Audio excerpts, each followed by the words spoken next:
কোথায় আছেন? একটা মেয়ে একটা বাচ্চাকে নিয়ে ঢাকা শহরের মিরপুরের ফুটপাতে দাঁড়িয়ে আছে। বাচ্চা ঘুম, বাচ্চা ওঠে না। দীর্ঘ সময় অবজার্ভ করছে যে বাচ্চা ঘুম, এতক্ষণ ঘুমের কারণ কি? ডেকে জিজ্ঞাসা করা হলো বাচ্চা কার? যে বাচ্চাকে দেখি আপনি টাকা তুলছেন। বললো আমার বাচ্চা। কিছুক্ষণ পরে একজন তাকে এসে সেভ করে নিয়ে চলে গেল, যেহেতু গন্ডগোল হচ্ছিল। পরে সেই এলাকার স্থানীয় এক ভাই, সেখানকার পলিটিক্যাল একজন ভাই, সে আমাকে বোঝাচ্ছে যে আসলে ভাই বিষয়টা অন্যরকম। কি বিষয়? বিষয়টা হচ্ছে যে এক শ্রেণীর মেয়ে আছে এই শহরে যারা বাচ্চা ভাড়া দেয়, আর এক শ্রেণীর মেয়ে আছে যারা বাচ্চা ভাড়া নেয়। যারা বাচ্চা ভাড়া দেয় তারা এই ভাড়ার বিনিময়ে টাকা পায়, আর যারা ভাড়া নেয় তারা বাচ্চাকে রাস্তায় শুইয়ে দেখায় যে বাচ্চা অসুস্থ, টাকা দেন টাকা দেন, সাহায্য করেন। তো বললাম যে বাচ্চা এতক্ষণ ঘুমায় থাকে কিভাবে? তোর ভাই বাচ্চা ঘুমায় থাকে না, ঘুমের ওষুধ খাওয়ায় রাখে। বাচ্চা, ওই বাচ্চা কি অপরাধ? হৃদয় কল্পনা করবে না এমন পাপ মানুষ করছে এখন। একটা ছেলে রাস্তায় হাঁটছে, ছেলেটার মধ্যে মেয়েলি স্বভাব। কিছু মানুষ ওকে টার্গেট করছে, টার্গেট করে ওকে ফুসলিয়ে ফাসলিয়ে একটা জায়গায় নিয়ে গেল। নিয়ে গিয়ে ওকে একটা অফার করলো, সে অফারে রাজি হলো না। তারপর তাকে মনে করেন ওই যে অজ্ঞান পার্টি আছে না, এরকম অজ্ঞান করে ফেলে একটা গোপন জায়গায় নিয়ে গিয়ে তার যে অঙ্গটা আছে এটাকে কেটে ফেলে দিয়েছে। কেটে ফেলে দিয়ে তাকে হিজড়াতে দলভুক্ত করেছে, এবং সে এখন রাস্তাঘাটে টাকা তুলে বেড়ায়, একটা অংশ ওদের মনিবকে দেয়। এটাই ওর জব। এখানে প্রশাসনের অনেক ভাই আছে আমি জানি, তারা জানে বাস্তবতা কী জিনিস। কল্পনা করতে পারবেন না যে এদের মধ্যে গ্রুপিং আছে, কোথায় থাকবে, কে কতক্ষণ কত ঘন্টা, এটা টাইম নির্ধারণ করা আছে। কেউ কেউ স্বেচ্ছায় হিজড়া হচ্ছে যাতে করে টাকা কামাই করা যায়। এখন এই শেষ জামানায় মানুষগুলো, আমরা যারা আছি, আমরা এমন সব পাপ করি যা কোনো চোখ দেখে নাই, কোনো কান শোনে নাই, কোনো মন কল্পনা করতে পারে নাই। এখন ছেলে ছেলেকে বিয়ে করছে, ছেলে ছেলের সাথে লিভ টুগেদার, মেয়ে মেয়েকে বিয়ে করছে।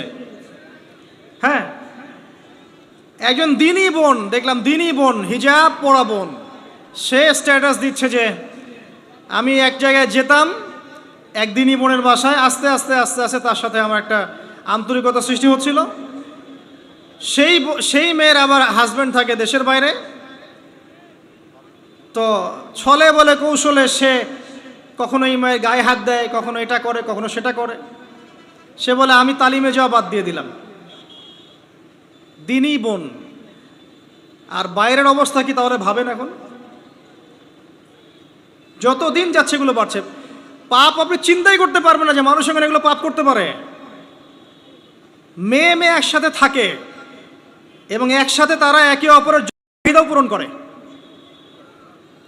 বলবেন যে এগুলো কিভাবে জানলেন?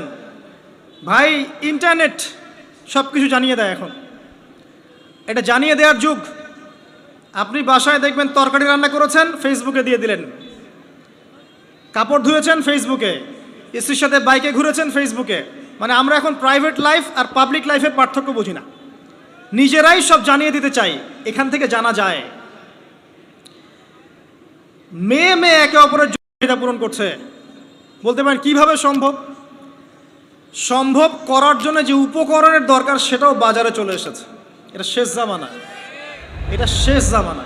আপনি কোন সাইনের অপেক্ষা করছেন?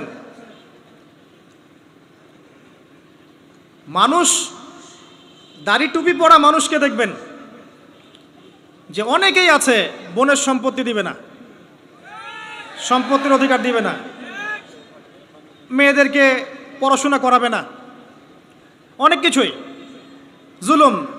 এদিকে নামাজ পড়ছেন মাশাআল্লাহ, অর্থনৈতিক জীবনে দেখবেন সুদ খাচ্ছে, দাড়ি টুপি বলা মানুষ।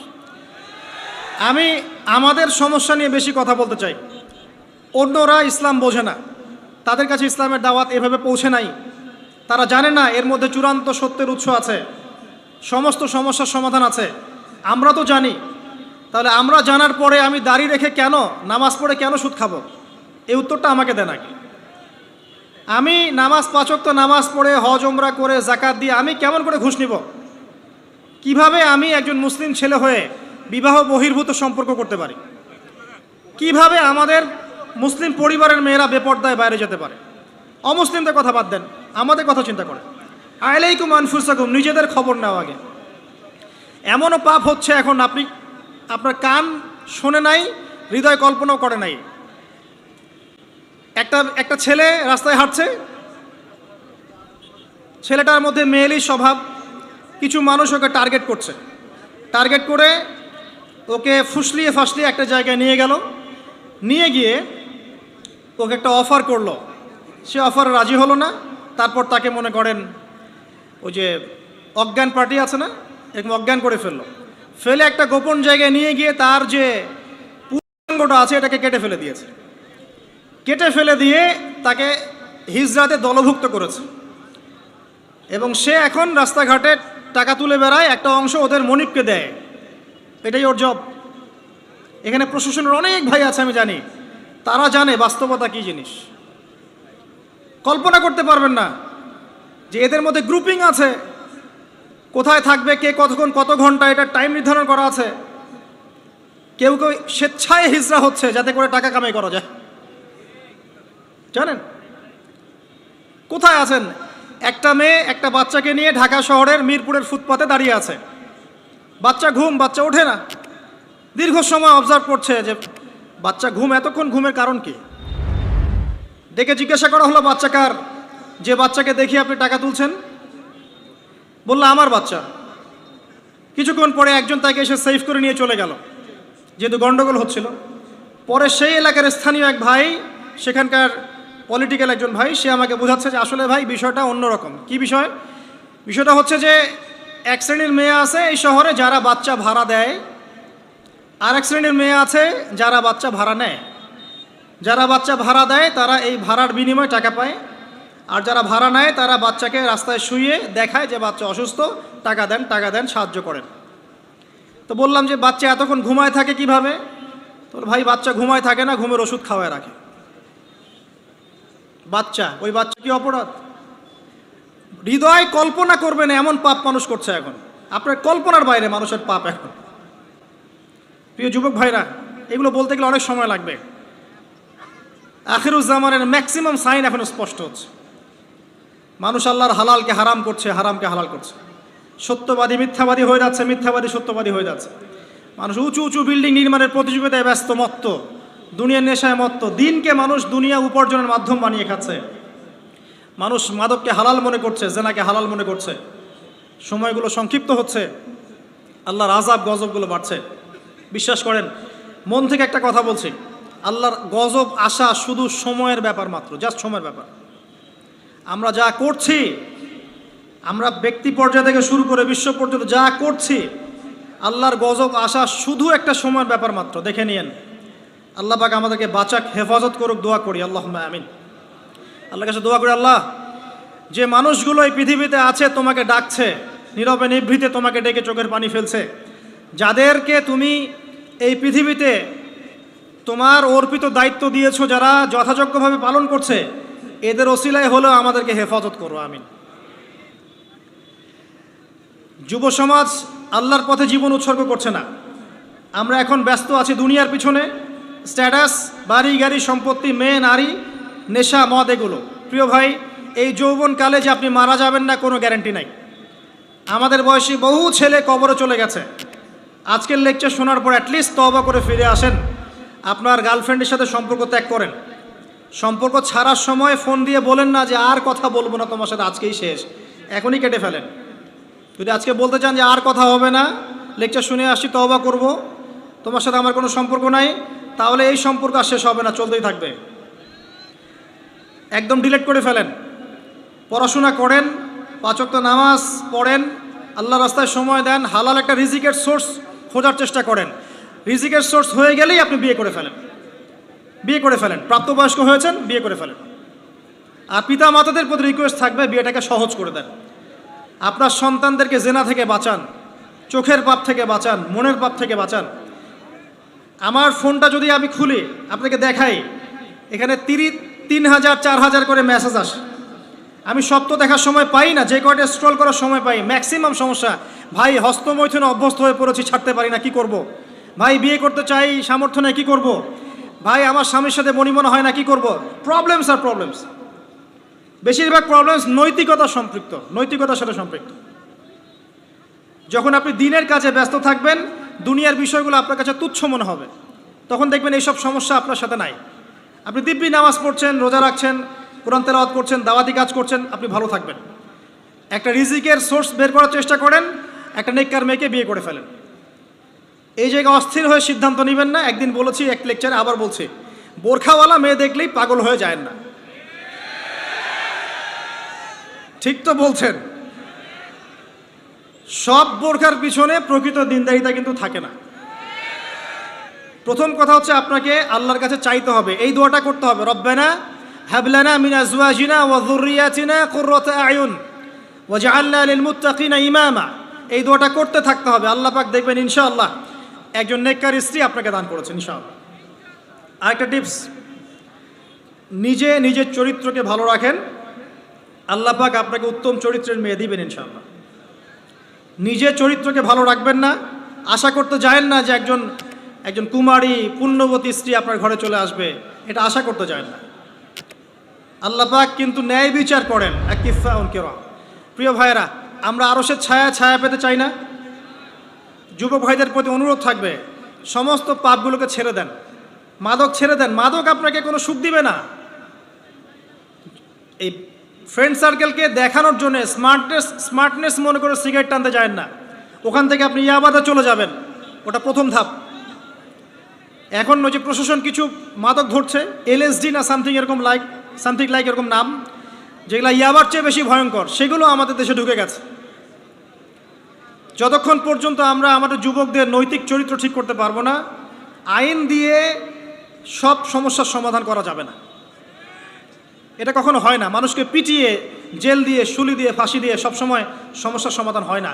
ভিতরের নৈতিকতার পরিবর্তন দরকার আছে। একটা জাতিকে যদি আমরা একটা ইতিহাস শেখাতে চাই, সবসময় সেই ইতিহাসের চর্চা করতে হয় না? চর্চা করতে করতে করতে করতে ওটা মাথায় ইনস্টল হয়ে যায়। ঠিক একইভাবে যদি আমি চাই যে এরা নৈতিকভাবে সৎ হোক, তাহলে নৈতিকতার চর্চা বাড়াতে হবে।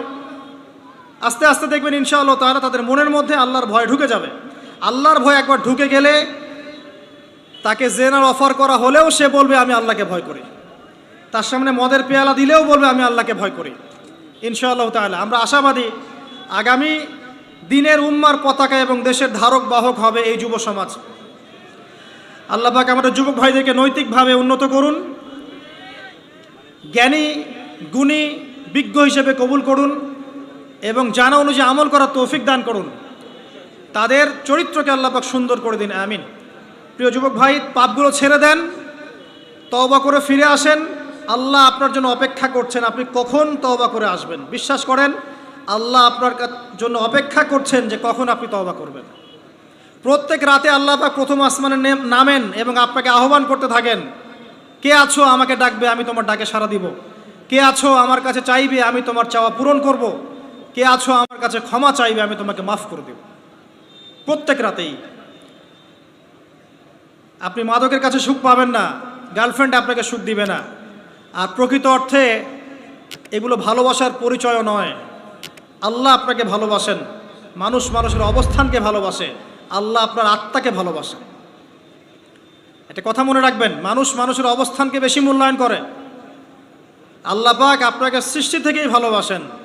আপনি তওবা করে ফিরে আসেন, আপনার জন্য এই আয়াতের সুসংবাদ। আল্লাহ পাক বলেছেন সূরা ফুরকানের মধ্যে, ইল্লা মান তাবা, যারা তওবা করে ফিরে আসবে, ওয়া আমানা, এবং ঈমান নিয়ে আসবে, ওয়া আমিলা আমালান সালিহান, এবং সৎ আমল সম্পাদন করবে, উলাইকা ইউবাদদিলুনা সাইয়্যাতিহিম হাসানাত, এরাই তারা যাদের গুনাহগুলোকে নেকি দিয়ে পরিবর্তন করে দেওয়া হবে ইনশাআল্লাহ। আল্লাহ পাক আবারও বলছেন, যারা তওবা করবে, তওবা করে ফিরে আসবে, ঈমান নিয়ে আসবে, বেশি বেশি নেক আমল করবে, এরাই সেই সব মানুষ যাদের গুনাহগুলোকে আল্লাহ পাক নেকি দিয়ে পরিবর্তন করবেন ইনশাআল্লাহ তাআলা। দ্বিতীয় শ্রেণী তারা যারা তাদের যৌবনকাল আল্লাহর পথে বিলিয়ে দিয়েছে। তিন নাম্বার শ্রেণী হচ্ছে তারা, রজুলুন, এমন ব্যক্তি, কলবুহু মুআল্লাকুন বিল মসজিদ, যার হৃদয়টা মসজিদের সাথে ঝুলন্ত থাকে। একজন মানুষের মন মসজিদের সাথে ঝুলন্ত কিভাবে থাকতে পারে? মানে প্রত্যেক ওয়াক্ত নামাজের পর পরের ওয়াক্ত নামাজ পড়ার জন্য সে আগ্রহী থাকে। এটাকে বলা হয় মসজিদের সাথে হৃদয়ে ঝুলন্ত থাকা। এই শ্রেণীর মানুষকে আল্লাহ পাক আরশের ছায়া ছায়া দিবেন ইনশাআল্লাহ তাআলা। এটাকে আমরা করতে পারি না ভাই? আল্লাহ পাক আমাদেরকে তৌফিক দান করুন, আমিন। 4 নম্বর শ্রেণী, রজুলান, এমন দুইজন ব্যক্তি, হোক নারী বা পুরুষ, তাহাব্বা ফিল্লাহ, যারা একে অপরকে আল্লাহর জন্য ভালোবাসে। একে অপরকে আল্লাহর জন্য ভালোবাসে, দুনিয়ার স্বার্থে নয়, আল্লাহর জন্য, দ্বীনের স্বার্থে ভালোবাসে। ইজতামা আলাইহি ওয়া তাফাররাকা আলাইহি, একত্রিত হয় তারা আল্লাহর জন্য, বিচ্ছিন্ন হয় আল্লাহর জন্য। অতএব যাকে ভালোবাসতে চান আল্লাহর জন্য ভালোবাসেন। আপনার স্ত্রী, আপনার সন্তান, আপনার বাবা, আপনার মা, যাকে ভালোবাসেন, মহব্বত করেন, আল্লাহর জন্য করেন। লা নুরিদু মিনকুম জাযাআন ওয়ালা শুকুরা, আমরা তোমাদের কাছে কোনো জাযাও চাই না, কোনো প্রতিদানও চাই না, শুধু আল্লাহর চেহারা চাই, আল্লাহর সন্তুষ্টি চাই। আল্লাহ পাক আমাদেরকে আল্লাহর জন্য ভালোবাসার তৌফিক দান করুন। যখন আপনি মানুষের কাছে কিছু আশা করবেন, তখন আপনি পদে পদে কষ্ট পাবেন। আশাবাদ দিয়ে আল্লাহর জন্য ভালোবাসেন, ইনশাআল্লাহ তাআলা দেখবেন আল্লাহ পাক আপনাকে কবুল করেছেন, আমিন। এরপরে রজুলুন, এমন ব্যক্তি, ভালো করে শোনেন, রজুলুন এমন ব্যক্তি, দাআতহু ইমরাতুন যাত মানসাবিন ওয়া জামাল, এমন একজন ব্যক্তি যাকে সুন্দরী উচ্চ বংশের কোনো মেয়ে জেনার জন্য আহ্বান করেছে। এমন একজন ব্যক্তি যাকে সুন্দরী উচ্চ বংশের কোনো মেয়ে জেনার জন্য আহ্বান করেছে, বা আপনাদের ভাষায় যে আমার সাথে অ্যাফেয়ার করবি, আমার সাথে চা খাবি, আমার সাথে কফি খাবি, আমার সাথে ঘুরতে যাবি, এই টাইপের অফার করেছে আর কি, আমার সাথে আজকে থাক, এই টাইপের। সেই ব্যক্তি বলছে ইন্নী আখাফুল্লাহ, আমি আল্লাহকে ভয় করি। এই ব্যক্তিকে আল্লাহ পাক আরশের ছায়া ছায়া দিবেন ইনশাআল্লাহ তাআলা। পারা যাবে এটা ইনশাআল্লাহ? এই কথাটা একজন নবী বলেছিলেন, তার নাম কি? ইউসুফ আলাইহিস সালাম। এই সূরার মধ্যে সবচেয়ে বড় যে মিস্টেকটা আমরা করি সেটা হচ্ছে আমরা ইউসুফ আলাইহিস সালামের চেহারা সৌন্দর্য নিয়ে কথা বলি, তাই না? তিনি অনেক সুদর্শন ছিলেন ইত্যাদি ইত্যাদি। তার চেহারার সৌন্দর্যের চাইতে তার আখলাক অনেক বেশি সুন্দর ছিল, এটা আমরা ভুলে যাই। ইউসুফ আলাইহিস সালামের আখলাক বা চেহারার চেয়ে আখলাক অনেক অনেক বেশি সুন্দর ছিল। আল্লাহ পাক আমাদেরকে তার মতো চরিত্র লালন করার তৌফিক দান করুন, আমিন। এটা হচ্ছে এক শ্রেণীর মানুষ যাদেরকে আরশের ছায়া ছায়া দেওয়া হবে। আর এক শ্রেণী হচ্ছে রাজুলুন যাকারাল্লাহ খালিয়ান, এমন একজন ব্যক্তি যে আল্লাহকে নীরবে নিভৃতে স্মরণ করে, গোপনে আল্লাহকে স্মরণ করে, কেউ দেখছে না, সে গোপনে আল্লাহকে স্মরণ করে। ফাফাদাত আইনাহু, তার চোখ দিয়ে ঝরঝর করে পানি পড়তে থাকে। প্রিয় ভাইরা, মনে করতে পারেন লাস্ট কবে আমরা আল্লাহকে স্মরণ করে কেঁদেছি? মনে পড়ে? রমজান মাসে কারা কারা আল্লাহকে স্মরণ করে কেঁদেছেন? হাত তোলেন দেখি। মাশাআল্লাহ, আলহামদুলিল্লাহ। আল্লাহকে স্মরণ করে যারা কাঁদতে পেরেছে তাদের জন্য সুসংবাদ, ওই চোখ জাহান্নামের আগুন দেখবে না যেই চোখ দিয়ে আল্লাহর ভয়ে, আল্লাহর স্মরণে অশ্রু প্রবাহিত হয়েছে। খুশি হননি? সেই চোখ জাহান্নামের আগুন দেখবে না যেই চোখ আল্লাহর ভয়ে কেঁদেছে। আল্লাহ পাক আমাদেরকে তার ভয়ে কাঁদার তৌফিক দান করুন, আমিন। আর সর্বশেষ একজন ব্যক্তি, রাজুলুন তাসাদ্দাকা বিসাদাকাতিন, এমনভাবে দান সাদাকা করে, ফাখফাহা, এটাকে গোপন করে রাখে, হাত্তা লা তা'লামা শিমালুহু মা তুনফিকু ইয়ামিনুহু, তার বাম হাত জানে না ডান হাত কি দান করেছে। এত গোপনে যে ব্যক্তি দান করে, এই ব্যক্তিকে আল্লাহ পাক আরশের ছায়া ছায়া দিবেন ইনশাআল্লাহ তাআলা। তাহলে এই 7 শ্রেণীর মানুষ যারা মহান আরশের ছায়ায় ছায়া পাবে, অর্থাৎ বিনা হিসেবে জান্নাতে যাবে, যাদেরকে কিয়ামতের মাঠের কোনো কষ্ট স্পর্শ করবে না, আমরা কি এই 7 শ্রেণীর অন্তর্ভুক্ত হতে পারি? আল্লাহ পাক আমাদের সবাইকে তৌফিক দান করুন, আমিন। 1 নাম্বার কি ছিল? ইমামুন আদিল, ন্যায়পরায়ণ শাসক। 2 নাম্বার, এমন যুবক যে তার যৌবনকাল আল্লাহর পথে ব্যয় করেছে। 3 বলেন, 3 নাম্বার কি? এমন ব্যক্তি যার হৃদয় মসজিদের সাথে ঝুলন্ত থাকে। 4 কি? এমন দুজন ব্যক্তি যারা পরস্পরকে আল্লাহর জন্যে ভালোবাসে। 5 এমন ব্যক্তি যে আল্লাহকে স্মরণ করে নীরবে নিভৃতে, চোখ দিয়ে অশ্রু প্রবাহিত হয়।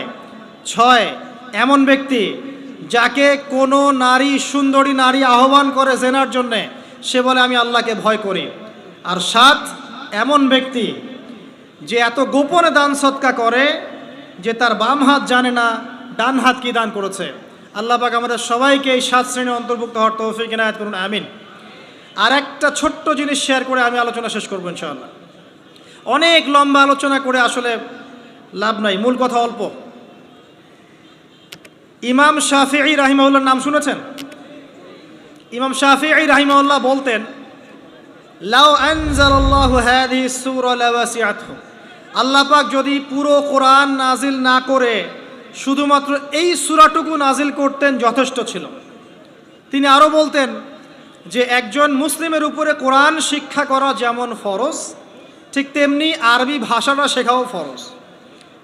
তিনি এই কথা বলেছেন, আমি বলি না, কিন্তু আমি তার এই মতের সাথে একমত। কোন সূরা? সূরাতুল আসর। আল্লাহ পাক বলছেন ওয়ালা আসরি, সময়ের কসম, আপনার হেদায়েতের জন্য যথেষ্ট। সময়ের কসম, মহাকালের কসম, ইন্নাল ইনসানা লাফি খুসর, এই পুরো মানব জাতি ধ্বংসের মধ্যে আছে, ক্ষতির মধ্যে আছে। ইল্লাল্লাযীনা আমানু, তারা নয় যারা ঈমান এনেছে, ওয়া আমিলুস সলিহাত, এবং সৎ আমল করেছে, ওয়া তাওয়াসাউ বিল হক, এবং পরস্পরকে সত্যের উপদেশ দিয়েছে, ওয়া তাওয়াসাউ বিস সবর, এবং পরস্পরকে ধৈর্যের উপদেশ দিয়েছে। এই 4টা গুণ যারা অর্জন করতে পারবে, ইনশাআল্লাহ তাআলা দুনিয়া এবং আখিরাত উভয় জাহানের যে কোনো ক্ষতি থেকে, বালা মুসিবত থেকে আল্লাহ পাক তাদেরকে হেফাজত করবেন ইনশাআল্লাহ তাআলা। সময়ের কসম কেন? 3টা মেসেজ, একটু মনোযোগ দেন। সময়ের কসমের পিছনে 3টা মেসেজ।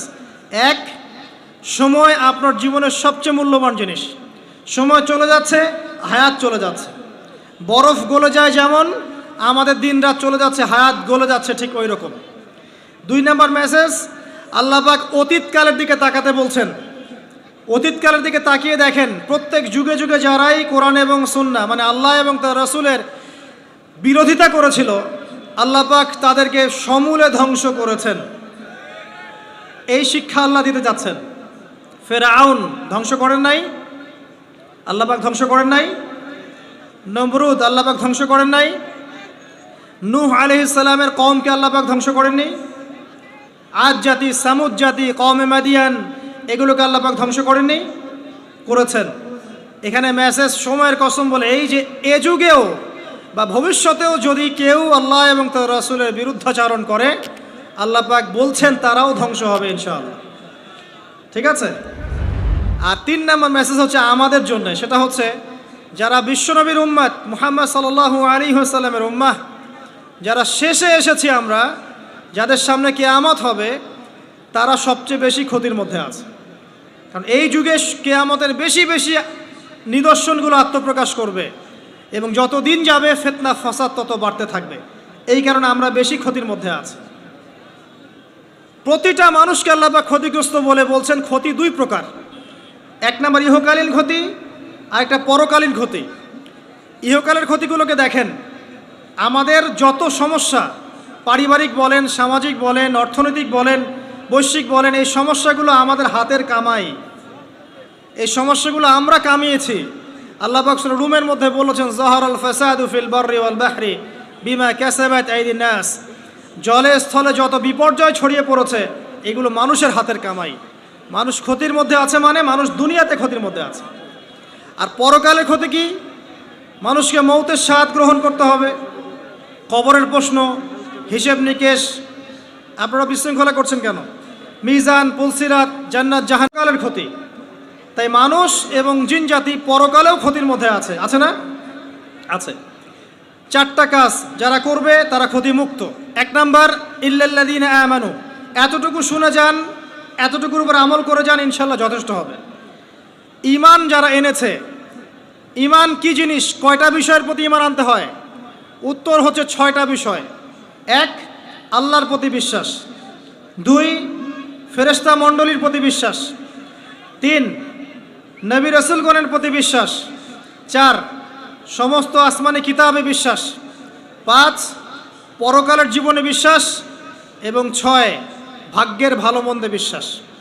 এই 6টা বিষয়কে মনে বিশ্বাস করতে হয়, মুখে স্বীকৃতি দিতে হয়, এবং কাজেও বাস্তবায়ন করতে হয়।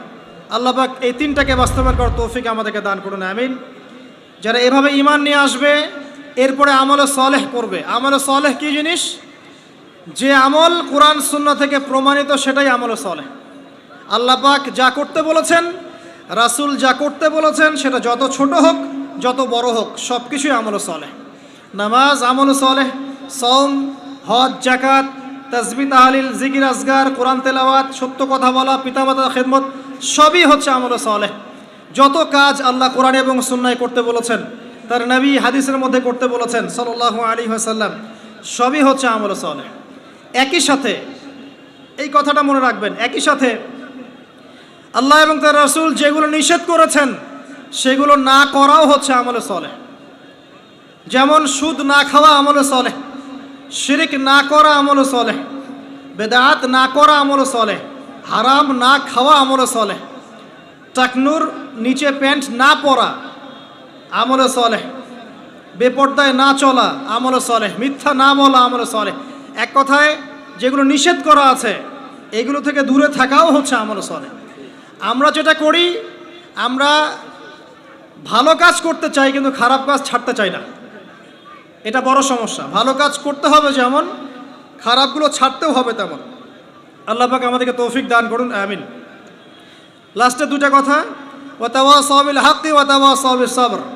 ঈমান আমলে সালেহের সাথে আর দুটো কাজ করতে হবে। হকের দাওয়াত। হকটা কি? হক কি আমার মস্তিষ্ক প্রসূত কোনো বিদ্যা, বুদ্ধি, দর্শন, মতবাদ? নাকি হক হচ্ছে আল্লাহ পাকের ওহী? কোনটা? কি বিশ্বাস করেন আপনি? হক কি আমার নিজের মন গড়া বিধান না আল্লাহর ওহী? উত্তর আমরা দিব না, উত্তর কে দিবে? উত্তর কোরআন দিবে। সূরাতুল কাহফের 29 নম্বর আয়াত পড়ে দেখবেন, আল্লাহ পাক বলেছেন, ওয়াকুলিল হাক্কু মির রাব্বিকুম। হক সেটাই যা তোমার রবের পক্ষ থেকে নাজিল হয়। সিম্পল। হক সেটাই যা তোমার রবের পক্ষ থেকে নাজিল হয়। রবের পক্ষ থেকে কি নাজিল হয়েছে? রবের পক্ষ থেকে কি নাজিল হয়েছে? কোরআন এবং সুন্নাহ কি আলাদা? আমরা কি খালি কোরআন মানবো, সুন্নাহ মানবো না? কোরআন মানবো, হাদিস মানবো না? নাকি শুধু বিশ্বাস করেন যে কোরআন মানলেই হবে, হাদিস মানার দরকার নাই? কোনটা?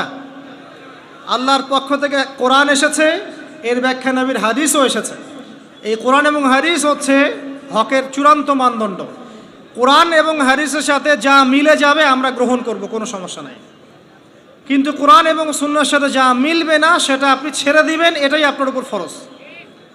যেটাই কোরআন সুন্নাহর সাথে মিলবে না আপনি ছেড়ে দিবেন, যা মিলবে আপনি নিয়ে নেবেন, কোনো সমস্যা নাই ইনশাআল্লাহ। এই হকের যারা প্রচার করে, প্রসার করে, তারা ক্ষতি থেকে মুক্ত আছে। এই হকটা আগে প্রতিষ্ঠা করবেন নিজের উপরে, তারপর আপনার পরিবারে, আপনার সমাজে। আপনাকে যদি আল্লাহ পাক ক্ষমতা দেন তখন আপনি আরও বড় পরিসরে করবেন ইনশাআল্লাহ তাআলা। আর এ বিষয়ে কোনো সন্দেহ নাই, এ বিষয়ে বিন্দু মাত্র কোনো সন্দেহ নাই যে অদূর ভবিষ্যতে পুরো বিশ্বে শুধুমাত্র কোরআন এবং সুন্নাহই থাকবে, আর কিছু থাকবে না।